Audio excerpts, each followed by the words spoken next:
안녕하세요. 매일 성경으로 말씀을 만나는 시간 주변부 묵상의 북악한울교회 임명진 목사입니다. 주변부 묵상은요, 우리가 성경 본문에서 일반적으로 듣고 발견할 수 있는 내용보다는 그 주변부에 감춰 있거나 숨겨져 있어서 그냥 지나치거나 잊고 있기 쉬운 것들을 찾아내고 그 의미를 생각해보는 묵상입니다. 오늘 함께 묵상할 말씀은요, 출애굽기 10장 21절에서 29절까지의 말씀인데요. 애굽에 내린 흑암 재앙에 대해서 함께 생각해 보려고 합니다. 먼저 본문 말씀 제가 읽어보겠습니다. 여호와께서 모세에게 이르시되 하늘을 향하여 네 손을 내밀어 애굽 땅 위에 흑암이 있게 하라. 곧 더듬을 만한 흑암이리라. 모세가 하늘을 향하여 손을 내밀매 캄캄한 흑암이 3일 동안 애굽 온 땅에 있어서 그동안은 사람들이 서로 볼 수 없으며 자기 처소에서 일어나는 자가 없으되 온 이스라엘 자손들이 거주하는 곳에는 빛이 있었더라. 바로가 모세를 불러서 이르되 너희는 가서 여호와를 섬기되 너희의 양과 소는 머물러 두고 너희 어린 것들은 너희와 함께 갈지니라. 모세가 이르되 왕이라도 우리 하나님 여호와께 드릴 제사와 번제물을 우리에게 주어야 하겠고 우리의 가축도 우리와 함께 가고 한 마리도 남길 수 없으니 이는 우리가 그 중에서 가져다가 우리 하나님 여호와를 섬길 것임이며 또 우리가 거기에 이르기까지는 어떤 것으로 여호와를 섬길는지 알지 못함이니이다 하나 여호와께서 바로의 마음을 완악하게 하셨으므로 그들 보내기를 기뻐하지 아니하고 바로가 모세에게 이르되 너는 나를 떠나가고 스스로 삼가 다시 내 얼굴을 보지 말라. 네가 내 얼굴을 보는 날에는 죽으리라. 모세가 이르되 당신이 말씀하신 대로 내가 다시는 당신의 얼굴을 보지 아니하리이다.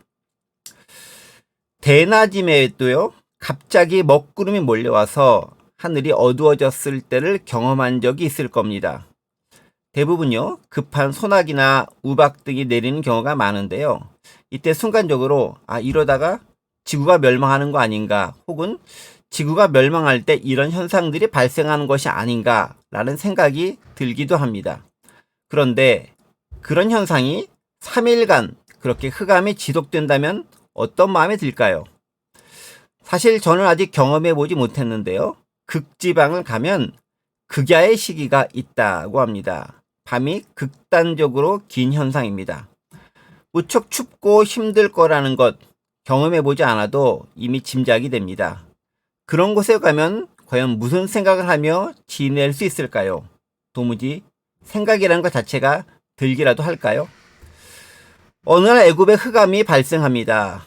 예고도 없이 시작된 흑암은 전혀 사물을 분간할 수 없을 정도로 짙습니다. 자고 일어나면 하늘이 밝아 아침을 맞이해야 하는데 자도 여전히 밤입니다. 여전히 어둡죠. 활동을 할 수가 없습니다. 지금처럼 그곳이 전기시설이 잘 되어 있어서 인공 조명을 밝힐 수 있는 것도 아니고 온 천지에 내린 완벽한 어둠은 세상의 종말, 바로 그것을 연상하기에 충분하지 않았나 그런 생각을 해봅니다. 애굽에서 최고의 신은 라라고 일컫는 신입니다. 이는 창조의 신이자 태양신을 의미합니다. 그리고 이 라의 현신이 바로 파라호, 즉 바로라고 일컫습니다. 바로가 통치하는 세상에는 어두움이 없어야겠죠. 태양신의 현현이기 때문에 그렇습니다. 태양신은 바로가 항상 건재하고 있으니 애굽에는 어둠이 없어야 마땅할 것입니다. 자, 그런데 그 애굽에 흑암이 닥칩니다. 누구도 손을 쓸 수 없는 완전한 어둠이 닥치는 거죠. 태양신 라의 현현으로 여겨졌던 바로가 할 수 있는 일 무엇이 있을까요? 네, 모세를 부르는 일밖에 없습니다. 자, 이쯤 되면 이제 집요한 모세 이스라엘 내보내라는 그 요구에 바로가 응할 만도 하지 않을까요? 그럼에도 바로는 여전히 조건을 내겁니다. 사람들은 내보내되 가축들은 두고 가라는 것이죠. 조건을 내건다는 것은요, 여전히 뭔가 계산할 것이 있고 꿍꿍이 속을 가지고 있다는 것을 의미합니다. 바로는 얄팍한 잔머리를 굴립니다. 유목민인 이스라엘 백성들이 가축 없이 광야로 나아가서 얼마나 버틸 수 있을까? 오래 견디지 못하고 다시 애굽으로 돌아와서 내 종살이를 할 것이다 라는 게 바로의 계산이었을 겁니다. 물론 모세는 단호히 거절하죠. 하나님께 제사 드리기 위해서는 번제물이 필요한데 그 번제물이 어떤 가축인지도 모르고 결정적으로 하나님께서 모든 가축들을 이끌고 나가리라고 하셨기 때문에 우리는 다 함께 나가야 된다라는 것이 모세의 주장이었습니다. 애굽에 흑암이 내린 것은요, 애굽이 섬기던 가장 강력한 신인 태양신이 얼마나 무기력한지를 드러내는 상징적인 증거가 됩니다. 더불어요, 하나님은 애굽이 그렇게 중요하게 섬기던 신들, 정확히는 태양이겠죠? 그 신들을 완전히 통치하고 또 통제하고 계심을 드러내는 사건이기도 합니다. 태양을 섬기고 그 신 같은 태양이 애굽의 왕으로 존재한다는 그 애굽 신화에 대해서 하나님은 아주 가소롭다는 듯이 어둠으로 밀어버립니다. 역설 아니겠습니까? 태양을 어둠으로 밀어버립니다. 가짜를 가짜로 퇴치하시는 것이죠. 우린 여기서 몇 가지 진리와 교훈을 발견할 수 있습니다. 먼저는요, 우리가 흔히 태양으로 상징되는 낮과 태양의 부재인 밤의 이 이분법적 구분으로 세상을 선악으로 나누곤 하지만 하나님은 그 모든 것들 아예 넘어서는 분이다라는 점입니다. 하나님은 애굽이 신으로 섬기는 태양을 창조하신 분입니다. 마치 하나님에 반하거나 비슷한 위치에 악이 존재하는 것처럼 우리는 오해하고 있을지도 모르겠지만 기본적으로 태양과 혹은 달과 혹은 별과 같은 발광체 역할 유무로 나뉘는 밤낮의 존재 이전에는 근원적인 무가 있었고, 사실 무라는 것은 있는 것이 아니죠. 그냥 무 상태인 거죠. 하나님만이 유일하게 존재하고 계신 분이셨습니다. 하나님은 태양이 아닙니다. 태양도 단지 피조물일 따름입니다. 그 태양이 헛되이 사용되거나 악용되면 하나님은 어둠으로 막아버리십니다. 아이러니죠. 하나님은 그렇게 모든 것을 통치 그리고 통제하시는 분이십니다. 자, 두 번째는요, 태양의 역할을 대신한다고 여기는 바로를 철저히 무력화시킨다는 점입니다. 이거 당연한 거 아니겠습니까? 바로는 진짜가 아닌 가짜 태양이기 때문에 그렇죠. 당연히 빛도 아닙니다. 현대에도 태양과 같은 존재로 대우받는 것들이 종종 있습니다. 혹은 태양을 대신한다고 여겨지는 것들도 있지요. 내가 태양처럼 떠받드는 혹은 태양으로 여기는 수많은 아이돌과 우상들이 있습니다. 가만히 우리 삶을 돌아보면요, 내 삶을 밝혀준다고 여기며 살아가는 것들이 있습니다. 이것들이 있으면 내 삶은 밝아진다. 내 앞길은 밝다. 내 앞길은 찬란하다. 라고 여기는 것들이 있죠. 예를 들면 돈이나 인기나 자존심, 또 물질적 집착, 고집, 혹은 꿈이나 이상으로 대변된 어떤 목표나 목적들이 있을 수 있습니다. 욕망이나 야망도 거기에 해당될 수 있습니다. 그 무엇도, 그 어떤 것도 하나님을 대신할 수는 없습니다. 세 번째는요, 우리가 바로처럼 여전히 포기하지 못하는 어떤 물질적인 가치가 있는지 한번 생각해 볼 필요가 있다는 점입니다. 바로는요, 9번의 재앙을 맞이했음에도 여전히 이스라엘 백성들을 완전히 놓아주지 못합니다. 사실 이스라엘 백성들 놓아준 것, 해방시키는 것은요, 인간 해방이라는 아주 인간 존엄의 근원적인 측면으로 생각해 봐서도 반드시 시행되어야 마땅한 것들입니다. 인간이 인간을 지배할 수도 없고 지배해서도 안 됩니다. 그런데 우리의 과거 역사는 인간을 지배하고 억압하고 폭력으로 압제하는 그런 전철을 시행해왔고 밟아왔습니다. 안타까운 일이죠. 지금도요, 독립을 원하는 국가들이 있고 민족들이 있고 그런 종족들이 있습니다.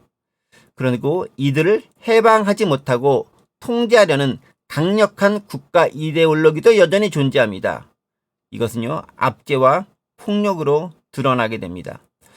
우리와는 종교와 인종이 다르다고 관심조차 없을지도 모르겠지만, 예를 들면 쿠르드족이나 로힝야족도 해방되어야 마땅할 민족들입니다. 마지막으로요, 바로는 자신에게 찾아온 마지막 기회마저 발로 차버리고 있다는 사실을 기억해야 합니다. 28절 29절 말씀 제가 읽어볼게요. 바로가 모세에게 이르되 너는 나를 떠나가고 스스로 삼가 다시 내 얼굴을 보지 말라. 네가 내 얼굴을 보는 날에는 죽으리라.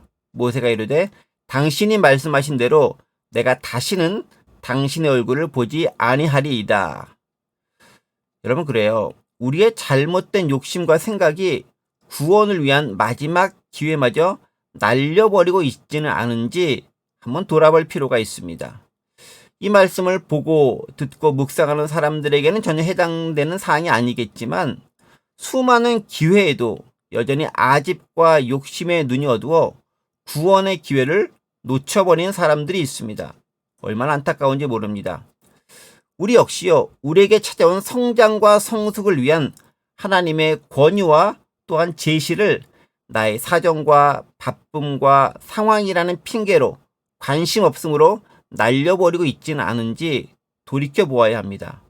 기회는요, 결코 영원하지 않습니다.